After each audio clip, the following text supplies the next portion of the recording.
সময় হলো সাংগঠনিক রূপে বাতিল আসতেছে। এই বাতিলকে মোকাবেলা করার জন্য সাংগঠনিক রূপে আমাদের প্রস্তুত থাকতে হবে, সাংগঠনিক ভিতকে মজবুত করতে হবে, জনগণের সঙ্গে আমাদের সম্পৃক্ত হতে হবে। আর জনগণের সঙ্গে সম্পৃক্ত হয়ে সবাইকে যদি আমরা এই আমাদের জমিয়তের কর্মসূচির সঙ্গে যুক্ত করতে পারি, তাহলে দেশের স্বাধীনতা অক্ষুণ্ণ থাকবে, এদেশে দিনী কাজ অক্ষুণ্ণ থাকবে, আমাদের অস্তিত্ব নিরাপদ থাকবে।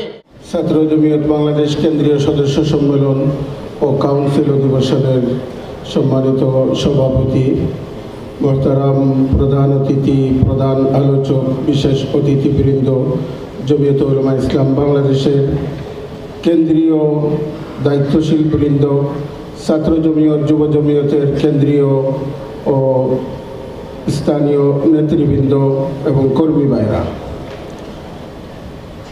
কওমি মাদ্রাসার ছাত্ররা হীনমন্যতায় ভোগে।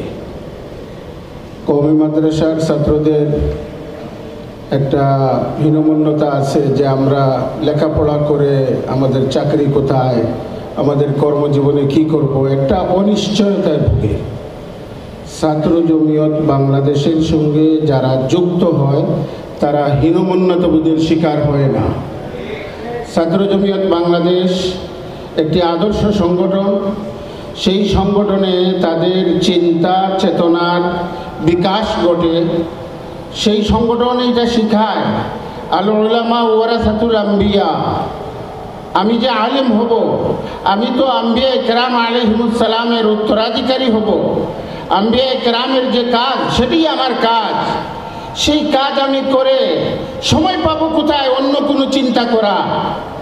কাজে উলামায়ে কেরাম যারা হবেন, যারা ছাত্র জমিয়ত এর সঙ্গে যুক্ত আছেন, আপনারা আলেম হবেন। আপনারা যখন লেখাপড়া শেষ করবেন তো উলামায়ে কেরাম আম্বিয়া কেরামের উত্তরাধিকারী হিসাবে আম্বিয়া কেরামের যে ব্যথা বেদনা উম্মতকে নিয়ে, সেই ব্যথা বেদনা নিয়ে আপনাদের কাজ করতে হবে।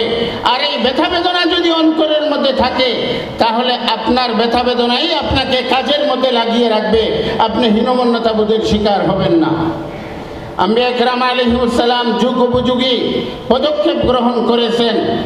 কাজে আমরাও উলামায়ে কেরাম যারা হব, আমরা সময়ের চাহিদা অনুযায়ী আমাদের কর্মসূচি, আমাদের কর্মপন্থা নির্ধারণ করব। বর্তমান সময় হলো সাংগঠনিক রূপে বাতিল আসতেছে। এই বাতিলকে মোকাবেলা করার জন্য সাংগঠনিক রূপে আমাদের প্রস্তুত থাকতে হবে, সাংগঠনিক ভিতকে মজবুত করতে হবে, জনগণের সঙ্গে আমাদের সম্পৃক্ত হতে হবে। আর জনগণের সঙ্গে সম্পৃক্ত হয়ে সবাইকে যদি আমরা এই আমাদের জমিয়তের কর্মসূচির সঙ্গে যুক্ত করতে পারি, তাহলে দেশের স্বাধীনতা অক্ষুণ্ণ থাকবে, এদেশে দিনী কাজ অক্ষুণ্ণ থাকবে, আমাদের অস্তিত্ব নিরাপদ থাকবে। আল্লাহ আমাদের সবাইকে তৌফিক দিন।